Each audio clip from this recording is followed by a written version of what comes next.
All right, it's a little different today, but I'm excited to talk a little football with JT Boiler here. I met JT digitally, like all wonderful friendships start on Twitter. I think it's the best, the greatest, most long lasting way to start a friendship, and so. But I got curious because he was so darn interested in. On what's happening with the football team. His optimism seems to have stayed high, which is great. And so I reached out to him and asked him if he would like to come on and help lift my spirits a little bit, I guess is the main thing. But JT Boiler, if you'd like to introduce yourself, you're welcome to now. Greg is here, by the way. So you got an audience of one at least. So Oh, that's sweet. good. Awesome. Well, yeah, I appreciate you having me on.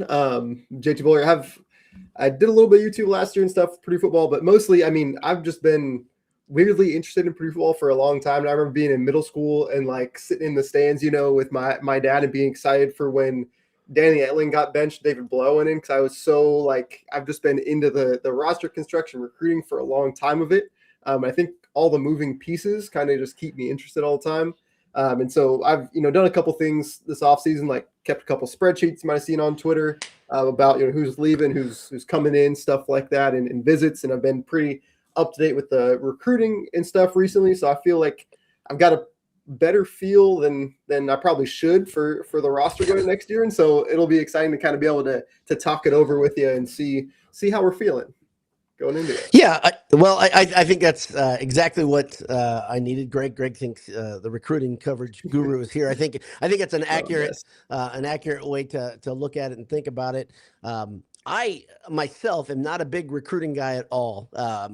The things I like is when they're signed, I like to try to dig in. I've actually been in conversations with Purdue football a little bit to get to know some of the players a little bit more. Hopefully that'll be coming around soon. But in the meantime, you can probably shed a lot of light on some of the things that you see coming that make you feel good or positive. And I guarantee you the people that are watching, they want that too. There are so many people when I read in the comments that are just flat out down on the entire situation right now. And I get it. Like I said, I get it. At the same time, I want to feel good too about it. So Oh, yeah. if you could start off right away, jump in, tell me like we had an ex member of the football team commented recently, and he said that he thinks the whole thing revolves around Ryan Brown's success, and I don't know if it's that simple, but I know it's a big part of it. What's your opinion on if you could say what's the big key as you head into the season, things we should look for? Yeah, I mean, I definitely think he's spot on where it is going to revolve a lot around Ryan Brown's success. However, that doesn't mean it's just going to revolve around, whether Ryan Brown is good or not. There's a lot of factors that go into that. And I think in the postseason, even like in some of the right after the season ended or in some of the, like transportal like press conference and stuff, you heard from Barry Odom and from Josh Henson that like a lot of Ryan Brown's struggles weren't just him. They talked about wide receivers, running the wrong routes, giving up on routes early, things like that. And I do think wide receiver is going to be one of the biggest groups we're going to need to see improve. And with that, I do think they're going to be a lot better.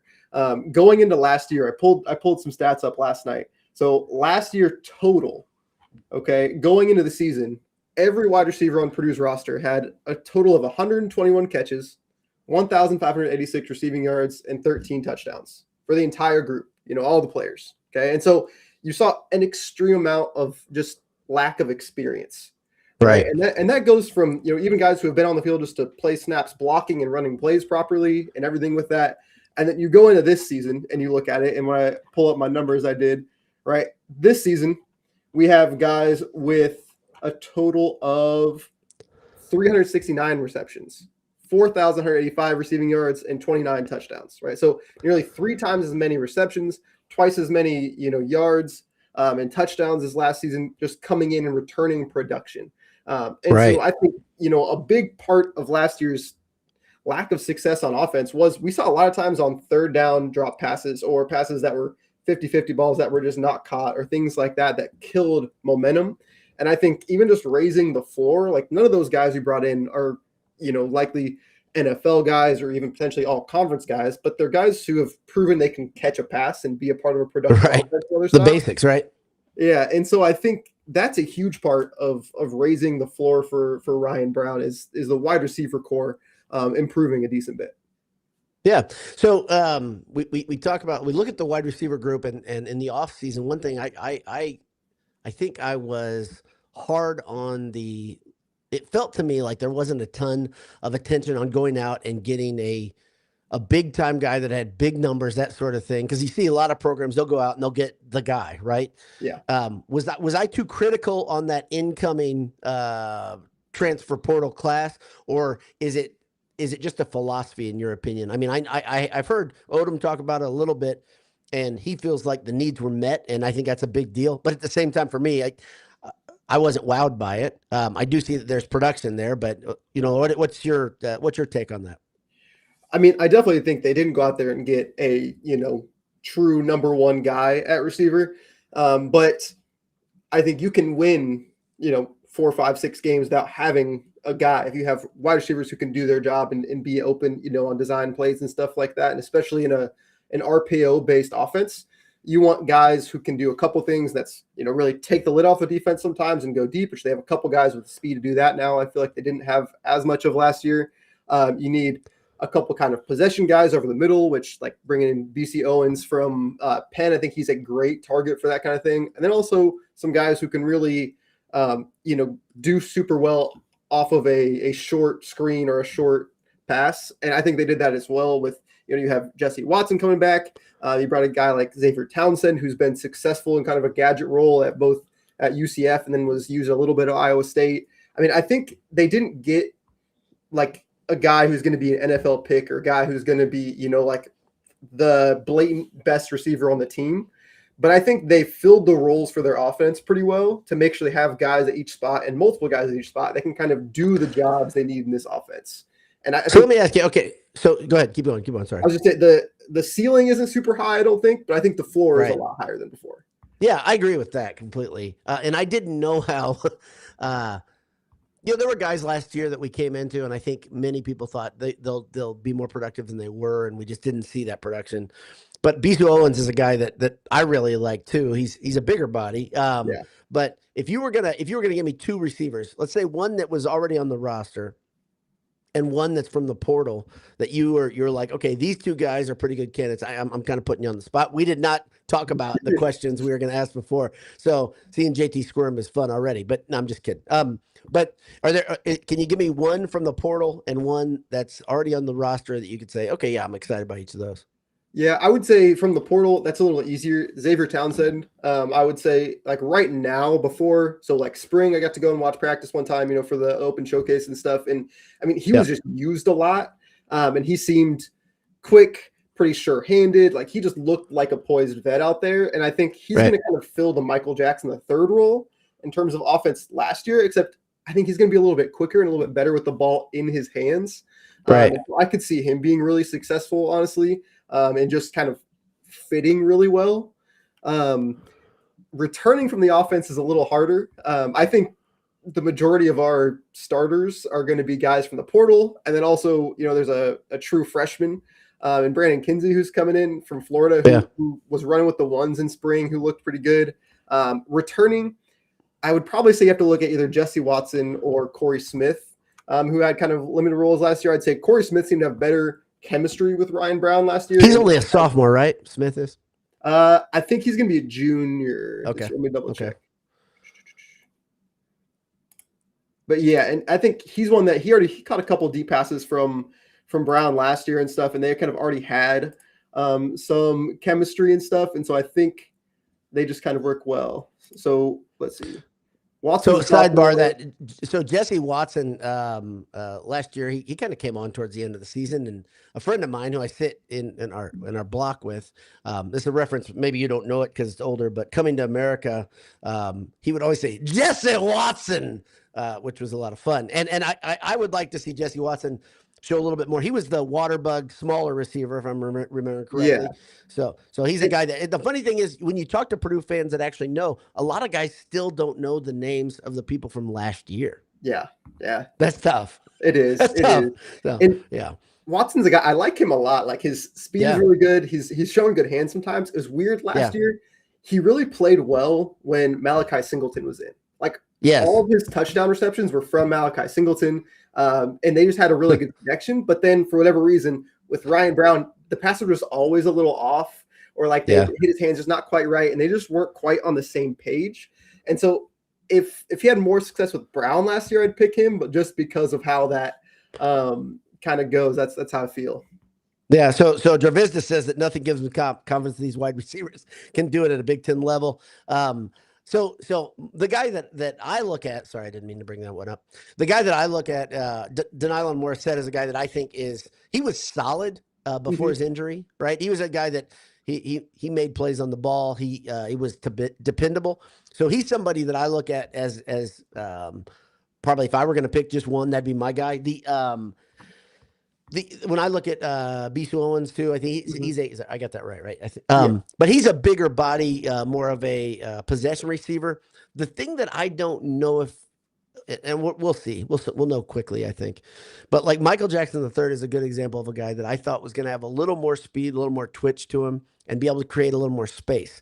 And they had a real problem with that last year. The wide receiver core did. I think that's what a lot of Purdue fans saw. They're like, I don't see the guy that we've seen before, right? And especially in recent history, when you were at Purdue, we got pretty spoiled. JT graduated in 22, right? Yeah. And so my freshman year was going to be Ohio State. So I was looking pretty large. I mean, gosh darn it, the receiving core at that point looked really stout, and you had guys that could do everything. You had fast guys, you had big guys, you had everybody caught the ball too. Yeah. So starting with the basics, like you're saying, getting guys that can just get both hands on it and actually come down the catch is going to be a big deal. All right, so let's move on for a second to running backs. And I think the running back situation is going to be done by committee, and I think it's going to be a much bigger deal than we're used to the running game being. This is just what my gut says. So where do you feel on this? I know RPO is a big deal coming in, trying to spread the ball around in creative ways, but where do you look at the running game improving, or do you think obviously losing Maccabee is a big deal? But what are your thoughts on the running game right away? I mean, this is probably going to be one of my most optimistic takes, but I think it's the most talented running back room I've seen at Purdue since like we had Akeem Hunt and Raheem Mostert on the team at the same time. I mean, you might say Tyrone Tracy and Devin Maccabee, but I guess maybe since then either, but one of those two spots. Jarrett Gibson is probably one of the most physically gifted guys we've ever got on the roster. He's blue chip level guy, like has all the traits. There people say ball security is a little bit of why he stayed off the field at Texas, which is a concern. And then Fame Ijiboy coming from Minnesota, he ran as a freshman for 400 yards behind, another really good running back who ran for 1,000 yards at Minnesota. So he's a guy who's primed, and he's the one that was running with the ones in the spring. That looks really good. Antonio Harris is back, and he was actually running at the second spot during the spring. And the practice I saw, he looked really good there too. And then you have Travis Terrell, who's, tiny, like I said, water bug kind of guy, like 5'7", but super fast. And I think it's a really well-rounded backfield where you've got guys who, like Jarrett Gibson's probably our best in between the tackles guy. Fama Ijiboy is kind of all around. Antonio Harris is, a pretty good outside kind of back, I think. And then Terrell, you're going to see him in the slot, in the backfield, everywhere. And so I think they've got a lot of traits there. It's just finding out how they're going to use them and who's going to kind of be on the field when. Yeah, so to me, one of the biggest things you have to do, you have to shore up and improve on the offensive line. I think there's reasons to believe they're going to do that with the roster moves. Do you feel that the offensive line, the roster, is composed better than last year? And that's kind of the recurring theme that I'm going to ask you over and over. When I look at the roster, I like a lot of the fact that these guys have experience. But at the same time, I always ask the question, will they mesh, and are we starting to see signs that's happening? Obviously, it's a little early to make that decision, but behind closed doors, everything sounds good. Yeah.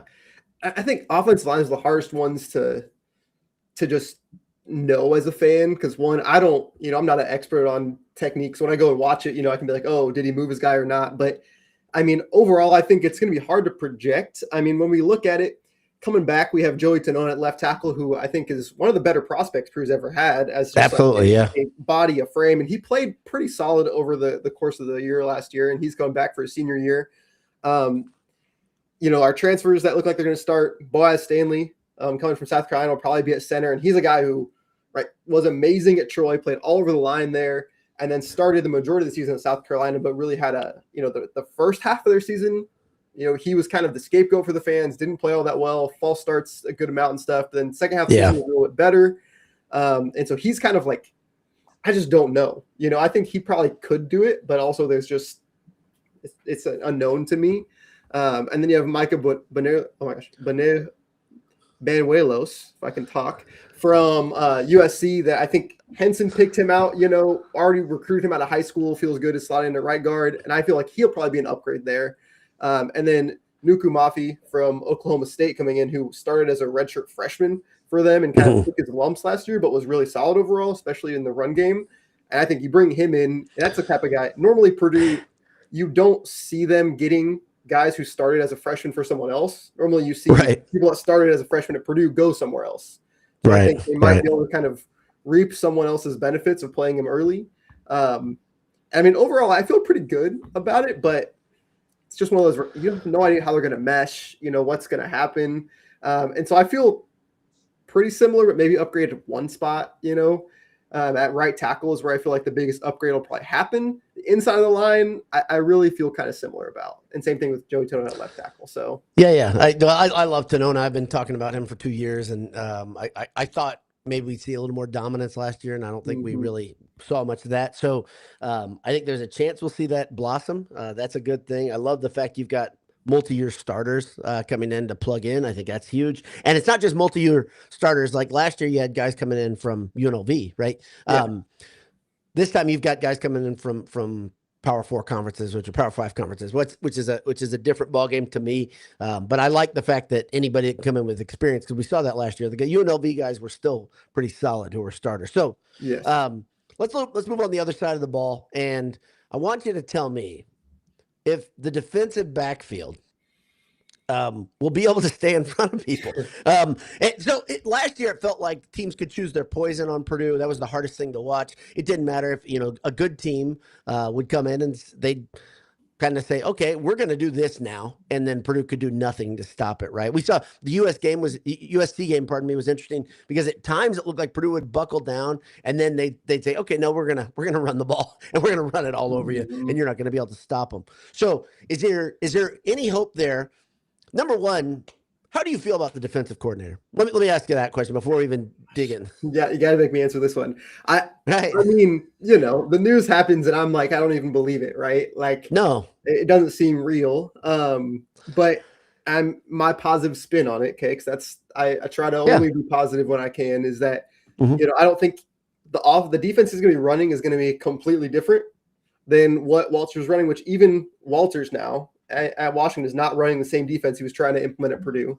And so it's part of that experiment. And even Illinois, he was running wasn't good. Walters was there, isn't running it anymore. And so that defense overall just didn't really work out once people started to figure it out. And so I think there is a little bit of, he's going to be doing something different, completely different set of players, completely different head coach. So you're going to get a different result, you would think. Now, I mean, wouldn't have been my first choice. Probably wouldn't have been my second choice or my third. But we're gonna trust Barry and hope for the best here.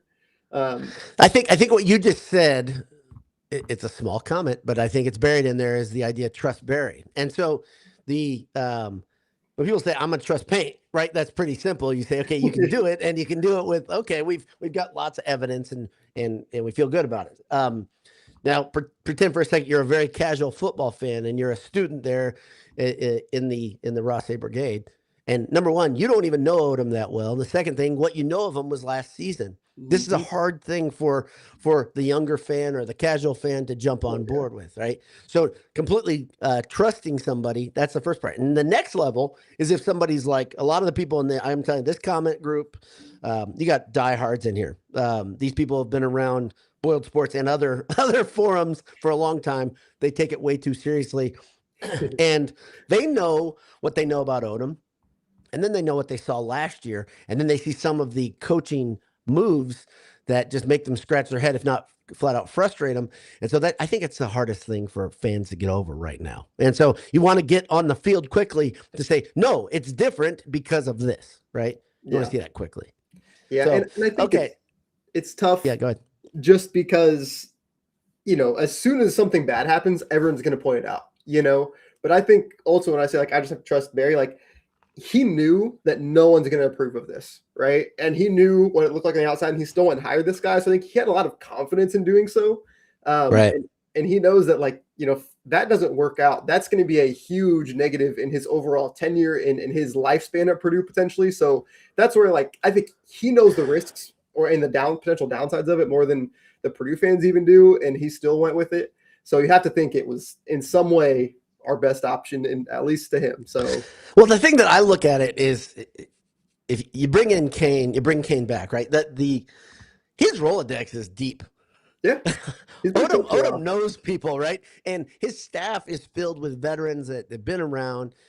And then that happens, and you're like, man, we already got an association problem. You already have 2 straight seasons that are 2 of the worst seasons we've ever seen as Purdue fans for anybody. Mm-hmm. And now we gotta kind of swallow our I don't want to say logic, but kind of, right? You gotta say, okay, a little bit of your pride, like, we don't want to go back there and everything. Yeah.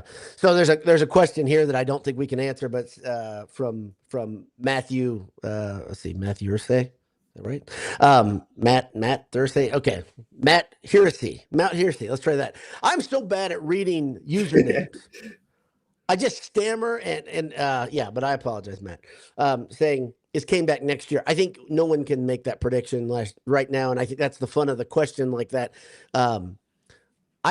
So here's the way I stand on it, and I know it's a weird thing to say, but I hope he's back next year. And what I mean by that is I hope that things are turned around to the point that he comes back because the defense is solid and produces and does their job. That'd be a great place to be, and it'd be great if we found out that this is just because of Walter's insane scheme that Kane couldn't do what he's good at. We do know on the real positive is that Kane is a guy that the players love him. Yeah, that isn't good. I mean, and I know that's not everything. I can go through my memories real quickly of coaches that guys would say, I'd run through a wall for that guy. And you're like, he's horrible. Yeah. Yeah. So, okay. So on the defensive side of the ball, now I'll put you on the spot. Okay. Yeah. Give me a name that you think, I hate to use this word, but someone who's surefire that you're like, okay, they are going to produce this season, almost guaranteed, and you base it on data. And so you're talking analytics. Anybody at all, or are you talking new players? Huh? Let's go new players. Let's go new players. I mean, let me look at my depth chart real quick here. Well, okay, so I'm going to break this down in 2 ways. The one that I feel statistically the best about is going to be Elo Medozi, the defensive end from Georgia who came in, just because he has a track record of success. He has the most statistics racked up out of anybody in our entire defensive end room. And so he's defensive end, played at Army first. The year Army was really, really good. He was their best defensive player, all first team for their conference there. Transferred out, was a 4-star transfer, went to Georgia, really didn't play much last year for Georgia. But, I mean, you think about it, Georgia's whole room is filled up with a lot of the best edge rusher prospects in the nation. And, I mean, that's not an excuse for him, but they said he worked really hard. They really liked him. It just didn't quite work out for them. And I think part of it is he's kind of I don't want to say a smaller guy because he's tall, but he's not the strongest guy at the defensive end position, but he's really athletic and fast. He actually started out at Army as a wide receiver, then went to safety, then went to linebacker, then went to defensive end. And so he kind of just had the weirdest progression ever. And it's really only his 3rd year of being a defensive end. And so he's a guy who I think he brings something different to the room than anybody else we have there. Like CJ Madden, Breon Ishmael, guys we have at that spot are really kind of. Are you saying he'll be a defensive tackle by the end of the season? Is that what you're hitting? Maybe. Just keep moving inside. He brings a lot of like speed and athleticism that we kind of have a lot of like bigger, stronger guys. And so some speed around the edge. And I feel like he can kind of moved around a lot. And so I think he's probably a guy who I feel pretty good about. The other side of it, just from reporting and stuff, Don Saunders from Utah, the cornerback, is kind of the one who people keep bringing up and really stayed at the first spot. The other starting cornerback spot next to Hidari Hines. all spring, and spring reports about him were awesome. He's 6'4" How big is quarterback. he? Oh, there you go. 4. And so we have 2 huge Oh, corners he's there. the one. He's the one. There's a buzz about him. I think Yes. it's fair to Yeah. say There's that been people some think he could be like a legit stopper of a yeah, and he was, of I the mean, number and one his on the other journey's side. been weird too. He was at, an FCS school where he was like, had an amazing year. I forget his exact statistics off the top of my head, but he played amazing in the FCS, then went to Texas A&M and just was like second string cornerback there and played off and on a little bit. Then went to Utah, same thing. There were reports in camp they liked him. Then he kind of just played off and on, part-time. And now he's here. And I think we have the opportunity to have 2 really big corners with some speed in Hines and Saunders. And I think they definitely are the ones looking to start 1 and 2 there. And so that's where I guess Mendoza and Saunders are the 2 that kind of stand out to me the most. Yeah. So I think there are a lot of fans that are listening, a lot of big fans here that are listening. These names are just being introduced to them now. And so it's a very interesting era for me. The whole thing, when I say interesting, I mean tough for me. I'm not the best when it comes to remembering guys and it sticking with me unless I've seen them situationally, right? So I can watch film and I can review guys, but it doesn't stick. And so that relatability, I keep talking about this problem that college football has. And of course, on our side of the fence, the inability to understand what's underneath the helmet is a tough thing, right? So, but I like the fact there are some guys, like, again, same, just like the offensive side, that you say, okay, he could be pretty good. The problem last year, and I can't remember his name right now, the cornerback from UNLV who had been a journeyman started at UNC. I thought he was going to be a surefire, like all conference second team type guy. Yeah. And he got burnt so often, and it was tough to watch because I was like, he's a big body, he moves pretty well, and it's just not working right now. And I never could figure out what was going on that side. Yeah, and it was interesting. I mean, it's funny because we all, just naturally, when you hear he was 4 or 5 star, played a lot, was pretty solid for UNLV, but he was really like their second or third cornerback in a conference, and so that's sort of where it's like, even when he was there for a couple of years, he wasn't their guy, Yeah. And just he was solid. I mean, he was playable. He wasn't going to kill you, but for your cornerback 1 in the Big Ten, he was not quite there. Yeah, Tony Grimes. Yeah, Matt got it. And so Matt Hersey, I got it. See, I read the notes up there, Matt. So I nailed it this time. Yeah, very good. I learned. Tony Grimes was a guy that I was excited about, and it probably was even more than UNLV. It was the fact that his time at UNC was productive. Yeah, I mean, he was good there too. He was all conference honorable mention as a freshman or sophomore. So, and then I saw him, and I'm like, the dude is super charming. Like that was he was awesome. I think he had the most personality. Like you go to a game, you go to the spring showcase, and he was all over the place. Doing the ruck pursuit with the kid and on the big screen and everything. Yeah. He's a dad, and I was like, okay, this is a good guy. He's an older guy, he's an experienced guy. And whenever you hear about these teams making a quick turnaround, there's always a vet that's like that guy. And Purdue, totally in the defensive backfield. You also had the kid from BYU, who Crew Wakely.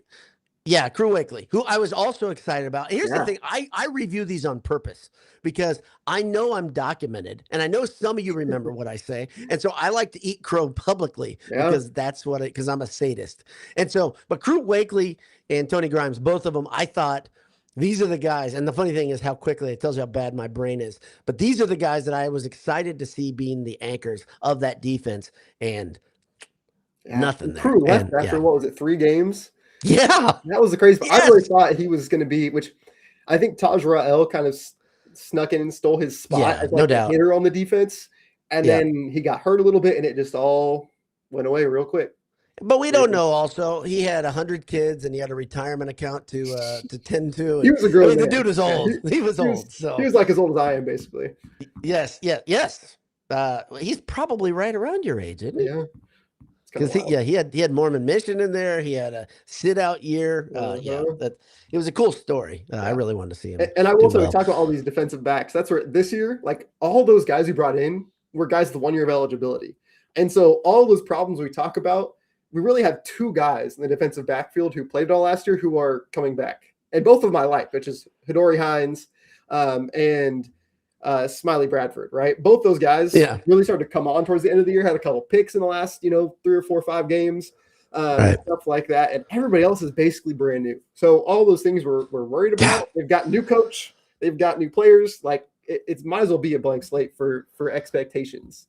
Yeah, and I think that's part of the. So my skepticism of rebuilds in this era is pretty deep because I look at the obviously the formulas are out there. It's not just IU. It's teams that come in, they buy a new roster, and right away they're successful. And then I see people saying, "Oh, you got to just give Odom a couple of years to get his systems in there." And I'm like, but that's not really. That doesn't seem to be the way it works anymore. Yeah, I mean, So you can look at like Vanderbilt was a team that's been pretty decent. They started out 2-10 and then kind of worked their way up. And there are a couple examples of what I think our rebuild will kind of look like. But I mean, you see a lot of people go from 2 or 3 wins to 6. You know, like being competitive isn't an unrealistic expectation, or it shouldn't be, even for Purdue. yeah, yeah. So before I get to this, I want to thank our sponsor. I want to thank AJ's. If you're on campus, and I know JT when he's on campus, he's going to head towards the fire station. When you get right there, now. look at the right now. Exactly. Let's go. Look at the blue and black lights and go in there and meet the nicest people around. The staff at AJ's is beyond compare. The food is delicious. I always like to start out with mac and cheese bites. Then I'll get a burger and Italian beef, and then now you can get mixed drinks along. Don't have that. Not mixed drinks along with your pint. Make a decision on one of them and go with it. That's eatajs.com. AJ's by the fire station. All right. So let me bring up a comment here, and then it's going to segue into something that I'm going to put you on the spot again. Sounds All good. right. So the comments from Boiler Up Hammer Down says, I've got Purdue at 5 wins, Indiana State, Wake Forest, Maryland, Wisconsin, and Iowa. Wish list would be revenge game part 2 against Walters at PSU. Yeah. So Walters, he's at Washington. Am I wrong? Yeah, we play move Washington on? at home this year. Right. And so he's got 5 wins. I did my quick prediction, right? It took me about an hour of prep, and I said 5 wins as well. I really believe that's an optimistic take because I didn't feel that way a couple weeks ago, but I'm like, okay, if things line up, I think 5 wins is where it goes. So let's look at it this way. For you, if things line up, like what I was saying in my last podcast, I was saying, okay, if Brown gets above 60% completions and he goes 2-1 TDs to interceptions, and you have some solid guys that, the Tony Grimes in my mind, my dream Tony Grimes They play and Crew out. Wakely, they actually arrived this year. If all this stuff happens and the offensive line solidifies and all that happens, and Kane looks like the guy that Odom thinks he can be, what's your prediction on that high end where Purdue is at the end of the season? Yeah, it's so tough. I've done this little thought exercise in my head a million times, and I've come up with a different answer almost every time.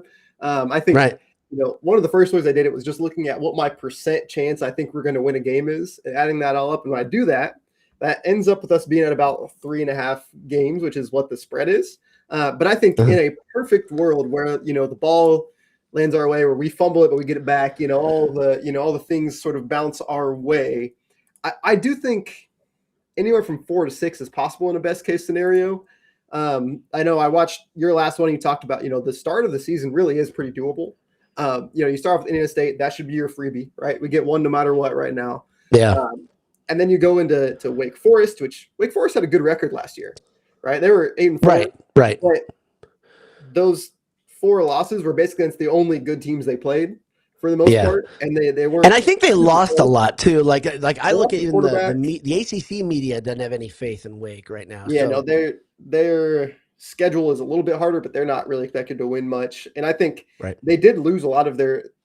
I mean, I don't say their best pieces, but they went from having a quarterback that went pretty well from last year to bringing in Bill Belichick's rejected quarterback from UNC. And there are some things there that they're also breaking. We know nothing about that. We know nothing about a rejected. No, I know Belichick. It's going to be kind of the rejected UNC bull here, but I like those two became buddies. That's the thing. I wonder if they became friends in that few weeks. After post game, they're gonna shake hands for sure. But ours has a year in the system. That's what I'll give us the edge there. And I generally do like that game at home.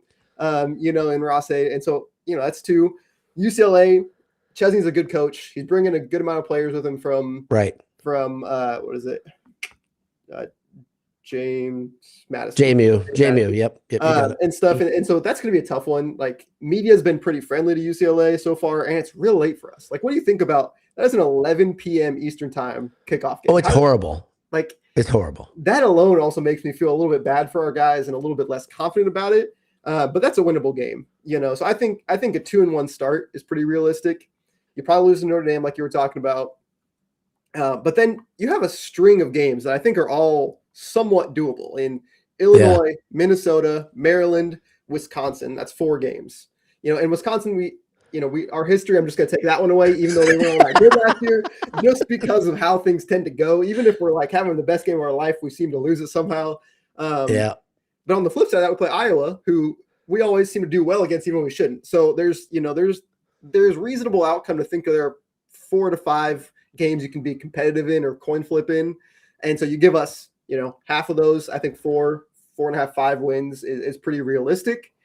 Obviously losing to IU, I hate saying it, but I don't really have high expectations there either. So I would say reasonably, my bottom line to be happy is 4 wins, I guess. Be happy is 4 wins, bottom line. Yeah, I think so. I like what you're saying. I think even that is an optimistic statement. It is. But the problem that you've got is that I don't even know, like, we are so far away from things being good and the way they should be that it's hard for me to say that I'll be completely let down with less than that. Cause part of my logic says, man, it's still a slog, When I look at that, I look at that block of games you just talked about. Okay. And I think, just a decent team, just a solid team could come out of there with 3 or 4 wins, legit. Yeah. And one of those wins, by the way, should be Wisconsin. And that's where my brain's, I just bang into the glass, right? I'm like, that Wisconsin program has been a mess. And they brought him back and nobody thought they way out last season and it didn't happen. Exactly. Now, it's just tough, man. I mean, you talk about like, this is the easiest schedule we've probably had in 3-ish years, and the difference is, I was doing some math on this the other day. We go from preseason strength schedule being top 5 hardest to top 20 hardest. It's still one where, being successful is still gonna be harder than it is for a lot of schools out there, just because we scheduled Notre Dame in our non-conference. We schedule 2 power conference opponents in our non-conference. We're not pulling the IU or everybody else in the world where you have, Indiana State, Ball State, and, Eastern Illinois again. We are challenging ourselves in a way that's not really necessary. So this comment here from Afmost ND says, 4 wins would show improvement, generate momentum if another several losses were close and respectable. And so this idea about just competing, right? I don't mean to put words in anybody's mouth, but the idea of competing game in, game out, I think would be such a quantum leap forward. The next question is because I think that's the way the season could go, where they lose a lot of those games in the middle by a score. Yeah. And if you have 3 of those where you're like, man, so close, how long does it take before people switch from, all right, it's good to see competing, to just flat out anger and frustration and, man, this isn't fun. I don't know. But I don't know. Purdue fan base can be pretty fickle. Let's be real honest, right? It's a big fan base, so I think generally the core is real solid. They're all here today. Thanks to everybody for being here. But at the same time, I think that when things get frustrating, we start really beating each other up in social media, and things become less fun. Yeah, and I think too, part of it with it just being competitive, is people not turning off the game at halftime or leaving. You talked about people don't know the players, right? If you're actually paying attention to a game for 4 quarters, you're more likely to see someone do something cool or do something bad to the point that you know them, but like actually know the roster and be more invested in the program in general, right? And that kind of thing also builds a little bit, as long as success is marginally better. It's really part of the equation with the just being competitive or just being in the game. I think that is really important. Yeah. Well, it would be fun to go to Ross-Ade for, are you a season ticket guy? Are you I wasn't season ticket. I usually go up until about October, November, and then I watch from home when it gets cold. And then, even though I love Purdue football more than anything, the So you're element logical, is what you're telling and me. the You're lack of logical guy. winning So. does usually put me on my couch at a certain point. But Yeah, the last year was hard because as a season ticket holder, my dad wanted to go to a lot of the games, and I would say, "Do we need to go to like Ohio State, for instance?" I was like, "I got to tell you, my rope is short today, and I'm gonna bounce early." Yeah, so it was a tough design in the schedule last year where you had so many monsters coming down the stretch, and you're yeah, like, "Gosh, here we go." It kind of broke my spirit. I really don't want to see that happen. I would like to still be somewhat optimistic by the end of October, just so when I talk about things in my post games, I don't sound like I am deeply, deeply depressed. So, do you have any final thoughts for us before we go? I'm looking at the time, and I don't want to keep everybody here forever, but got anything for me? I guess just for everybody out there that is super negative, like this is a team that half the stars are going to be brand new, and the ones that are returning, you have continuity for the first time in a while, and the first time within the staff. And I think a lot of the changes have been good outside of potentially the defensive coordinator. Like everybody loves an offensive line coach, it sounds like, and things like that too. And so there are reasons for optimism. And especially with the early slate, those first 3 games, they should be good games, I think, either way, whether we win or lose, against Wake Forest and UCLA. There's definitely enough reason to show out and pay attention early on, and at least give it a good try at the start of the season. Yeah. Jay Money has a comment here, and it's not rosy. He's played for That Purdue. Ryan I don't know Brown. what you want to hear about it. Right. The rest of the No, team sucked, man. Come on. Yeah. So, but I think there's a little bit tongue in cheek stuff from Jay at the end there that he's positive things are about to turn around. Here's the thing. Jay is another guy that and you don't know this. He travels from a long way, JT, to come to the Purdue games. And where are you out of, by the way? Lafayette. Okay, so like, and you say you could literally go over to AJ's right now for lunch. Yeah. I used to go all the time during college. So do you know Actually, Adam? Do you know Adam? I don't know. Okay. I'm telling you, he's one of the nicest dudes. Adam and Jake are both nice guys, but Adam is just a great dude.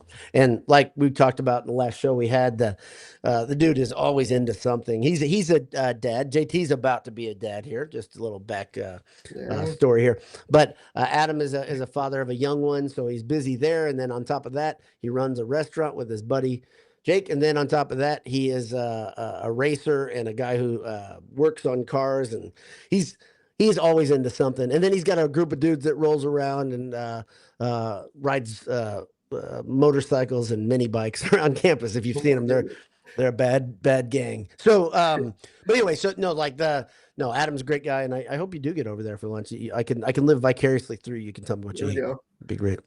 So, but thank you, JT, for being here. I do feel a little bit better about it than I did, and I think that's the real goal. That was honestly the real goal. What I wanted to do is talk to somebody who knew more about the roster construction, could give me some reason for hope, and you've done that. I hope you've done that for the people listening out there today. Appreciate your time, and maybe we can do this again. Let's talk about it. Maybe let it simmer a little bit. Maybe this becomes a thing. So, thanks to everybody for tuning in. Thanks to Jay Money for bringing in the positivity of the comments, and we'll talk soon.